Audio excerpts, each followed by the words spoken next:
മക്കത്ത് പോയാൽ കിട്ടുന്ന 3 പ്രതിഫലം. ഒന്ന് ആ മനുഷ്യന്റെ ജീവിതത്തിൽ ചെയ്ത പാപങ്ങൾ അള്ളാഹു പുറത്തു കൊടുക്കും. ഉമ്മ പ്രസവിച്ചതുപോലെ ആക്കി കൊടുക്കും. 2 മക്കത്ത് പോയവർക്കൊക്കെ അറിയാം, എത്ര സുഖമില്ലാത്ത മനുഷ്യനും അവിടെ ചെന്ന അവൻ ആരോഗ്യം കിട്ടുമെന്ന് നബിയുനാ റസൂലുള്ളാഹി. ഇവിടെ ദാവൂദ് നബി അലൈഹിസ്സലാമിനോട് അള്ളാഹു പറഞ്ഞു കൊടുത്തു, അവിടെ ചെന്നാൽ ഏത് രോഗിക്കും അള്ളാഹു ആഫിയത്ത് കൊടുക്കുമെന്ന് നബിയുനാ റസൂലുള്ളാഹി. 3 അള്ളാഹുവേ പടച്ചവനെ പരിശുദ്ധമായ കഅബാലയത്തിൽ പോകാൻ വേണ്ടി ചിലവഴിക്കുന്ന പൈസ നിനക്കൊരിക്കലും ദാരിദ്ര്യം ഉണ്ടാകില്ല എന്ന് നബിയുനാ റസൂലുള്ളാഹി.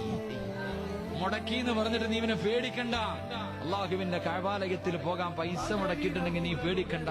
നിന്റെ ജീവിതത്തിൽ ഒരിക്കലും ഒരുത്തന്റെ മുന്നിലും കൈനീട്ടേണ്ട ഗതി അള്ളാഹു നിനക്ക് തരില്ലെന്ന് നബിയുനാ റസൂലുള്ളാഹി സ്വല്ലല്ലാഹു അലൈഹി വസല്ലം. അള്ളാഹു അവിടെ എത്താൻ ഭാഗ്യം നൽകി അനുഗ്രഹിക്കും. മക്കത്ത് പോയ